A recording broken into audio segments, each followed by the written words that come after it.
Alright, this isn't much of an update on anything, as I haven't done much besides added guns and dejankified some code.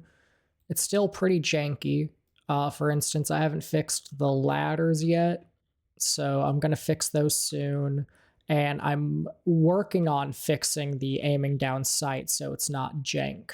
And hopefully, uh, I'll have that fixed soon-ish. But I just wanted to talk about something that I find really funny.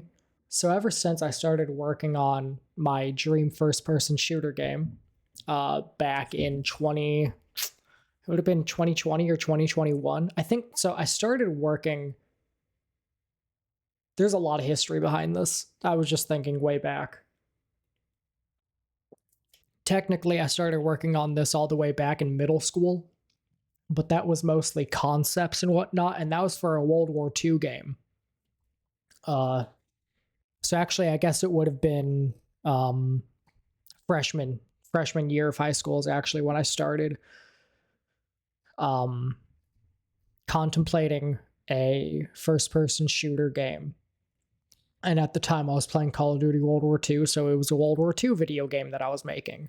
Um, and I was like drawing maps on a notebook, and I didn't do much research because at the time I was a freshman. I wasn't thinking about research. I was thinking, oh, I want to make a cool game. So I wrote down random numbers of like, this is how much damage this will do. And it was just kind of stupid. You know, there wasn't any thought put behind it. It was just throwing numbers at a wall and going like, yeah, that sounds fine. I hadn't really even used, I think I started using Unity around that time, but I hadn't actually made anything good with it, especially not a first-person shooter game. So it was just me with a notebook and no clue what I'm doing, just writing ideas. And then fast forward to around 2020, I graduate high school and I'm going to college for game development. Or, yeah, game development specifically. Well, it was actually specifically simulation and visualization, which would be AR and VR related. But anyways, so I'm in college and I start working on the idea again.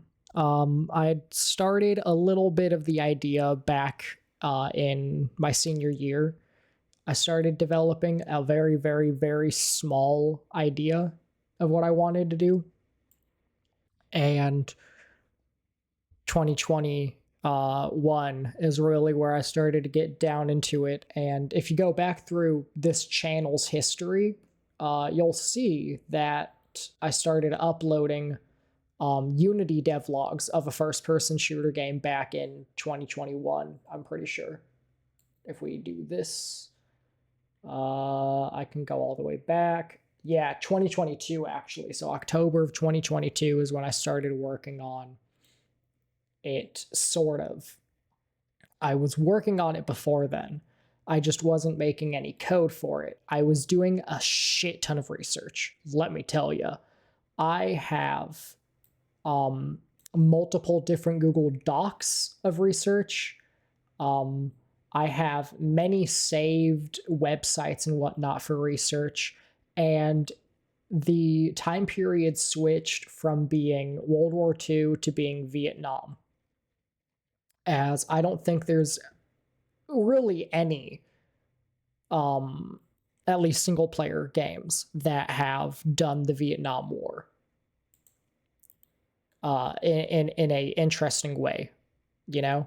Black Ops 1 is cool and all, but it doesn't really do much with the Vietnam War. There's like a couple missions that take place in Vietnam, but that's about it. So I wanted to make my own game for the Vietnam War. And so I started doing a lot of research. And let me tell you, it's really funny doing your own research of this type of stuff, because it's like you realize that, you know, a lot of first-person shooter games get a lot of details wrong. For instance, In Black Ops 1, I believe the M16 in that game is a burst. It's a 3-round burst. And funny thing is, the first 3-round burst rifle wasn't made until, I believe, 1983. The first 3-round burst M16, that is, was not made until 1983, I'm pretty sure. Let me see about that. Website, why don't you work? Please. Pretty please. Reload the page and see if it lets me click the links now. There we go. That was weird. Yeah, 1983 with the M16A2, which I believe the Black Ops 1 campaign, well, I mean, even ignoring even if, which I'm pretty sure it doesn't, even if the Black Ops 1 campaign went into the 80s, you still run into the fact that I believe a 3-round burst M16 somehow existed in the Vietnam War. Because I believe during some of the Vietnam missions, you do have a 3-round burst M16. Let me make sure I'm right about this real fast.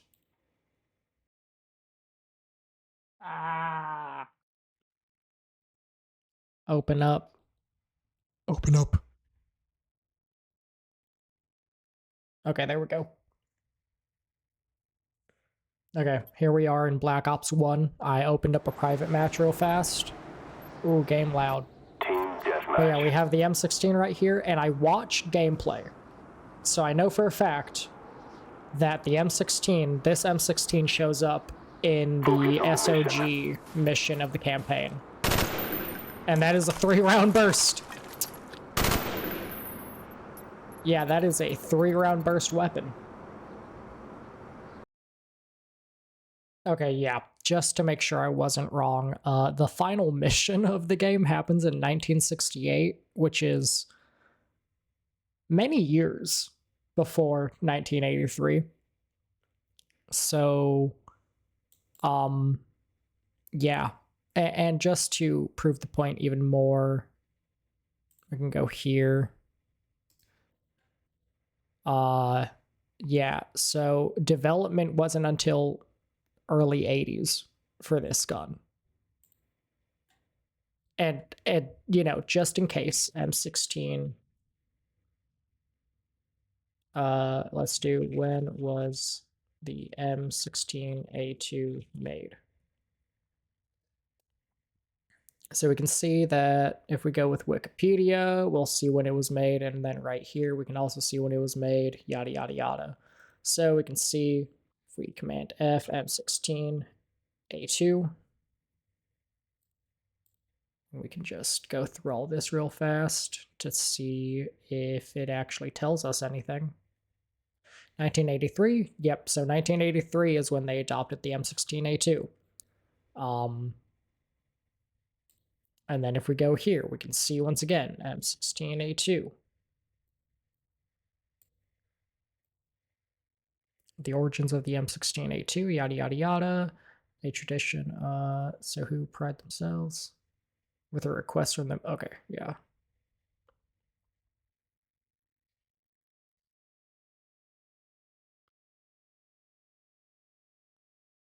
Three-round burst feature, yeah. So yeah, the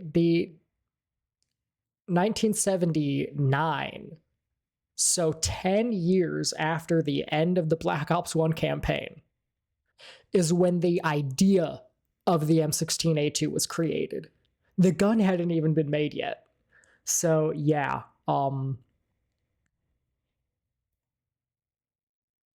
that's the thing. When you start doing research for your own first-person shooter game, you slowly realize that a lot of the games you play have like some serious historical inaccuracies.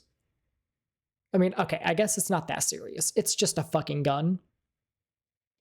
But like, that gun should not have existed. in the campaign ever. It shouldn't have existed in the game for like even the multiplayer. And that was one thing I really liked, is the fact that for the most part, the Call of Duty games would actually stay within the time period. Well, older Call of Duty games would, stay in their time period. We can ignore the fact that Vanguard exists. And so, like, I could respect the fact that, like, in Black Ops 1, they had weapons that, they were never actually used during the war. Or if they were used, it was like one person had the fucking gun, because they were all like experimental guns and whatnot. But it's still cool. It's still cool that they added those in, because those did exist even if they weren't used a lot. So like, I'm okay with that.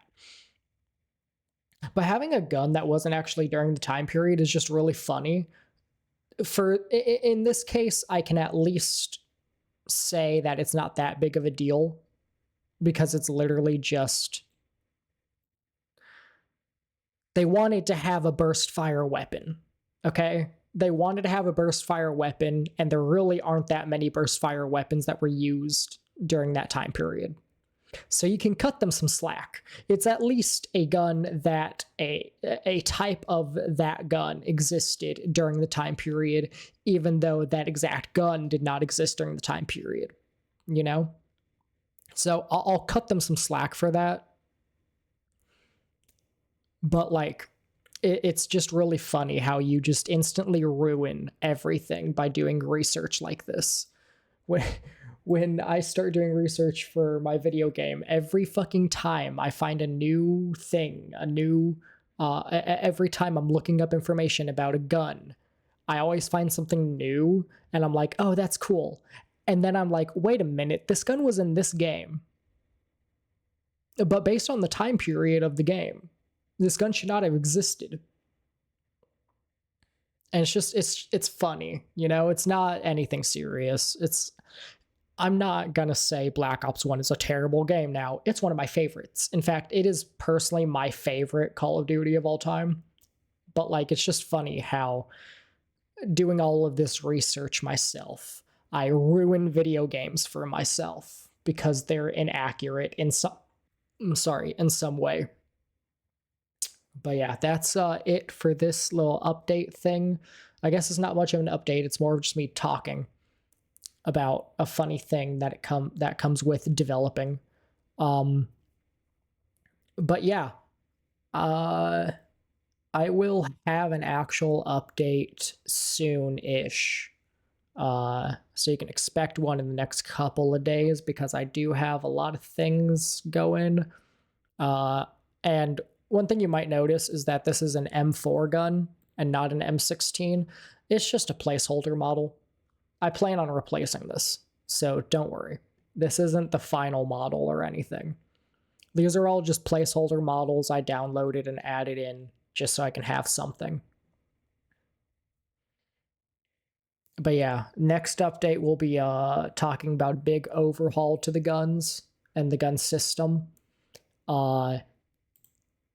And probably I'll have the ladder fixed. ADSing will work, and I might add in an animation or two. I'm not really sure. Anyways, see you guys in the next one. Peace.